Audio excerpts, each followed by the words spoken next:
केंद्र आहे. झकासवाणी केंद्राला लागले उंदर तर बातम्या देत आहे स्वतः इंगळे राजेंद्र.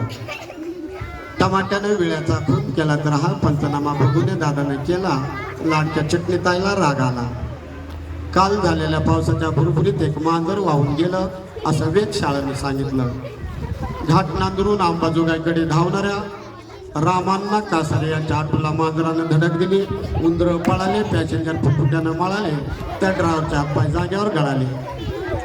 2016 मध्ये ऐका, 2016 मध्ये अंबाजोगाईकरांना पाण्याचा वनवास भरपूर झाला, तथा केजकरांना पाण्याचा वनवास भरपूर झाला, परळीकरांना पाण्याचा वनवास भरपूर झाला. कारण का? धनेगावच्या तळ्याला भीषण आग लागली. मासे जळाले, धरणारे पळाले तर खाणारे संडास न गळाले. बस परवा सुखात करायचा असला तर एसटीत बसलेला उतरून डावा पाय टायरला घासा, उजवा पाय दगडाने कचा ठेसा, तर बस परवा सुखात होईल असं एसटी महामंडळाचे कंट्रोल डुमने साहेब यांनी जावळ सांगितलं. काल झालेल्या कुत्रा मांजरीच्या कळवंडीत गजराबाई फुटाने जोरदार भ्याल्या तर 3 बकेटा पाणी प्याल्या असं गावकऱ्यांनी सांगितलं. कळमून केजकडे धावणाऱ्या एका ट्राउसला एका म्हशीनं धडक दिली. म्हशीला काही सुद्धा झालं नाही, गाडी जागेवर बुकना झाली असं माळेगावच्या गोरख्यांनी सांगितलं.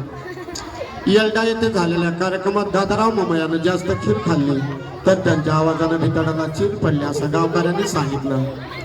पोट शाप राहण्यासाठी हिरव्या मिरच्या उकाच्या तळ्याला मिरच्या खाल्ल्यात पोट शाप राहील तर टॉयलेट 7 फुटावर जाईल असं माजी चेअरमन. यानंतर ऐका हवामान अंदाज. हवामान अंदाज. महाराष्ट्रात नाकात काडी ठेवल्याच कुल्फी तयार होईनं भांड्या कुत्रीचा वाढदिवस तयार केला. ईश्वरराय म्हशीच्या ब्युटी पार्लरसाठी काल 7 ते फळात आल्या आणि 12वीच्या परीक्षासाठी लगन सरानिमित्त नवीन गाड्या 4 सुटलेल्या आहेत. नंबर 1 ची गाडी उरपाट्या पायाच्या कवी गायक दीपकराव देवगण गिरवलीकर यांच्या हस्ते पहिली गाडी सुटलेली आहे. मांजर सुपाते धरून तिंबा ही गाडी 2:45ला निघाल आणि संध्याकाळी 12ला परत येईल असं त्यांनी सांगितलं. पुन्हा माझ्या विनोदी बातम्या ऐकायच्या असल्यास सध्या माझे दोन्ही फोन नंबर क्लिअर चालत आहे. स्वच्छालय उघड्यावर बसू नका यासाठी फेवरेट जिओचा फोन नंबर 0011 टॉयलेटचा कोपरा आणि वोडाफोनचा फोन नंबर 9860 लागली वाट 9860 2 भोकळा 1 पाठ. आजचं विनोदी बातमीपत्र संपलं. धन्यवाद. जय हिंद, जय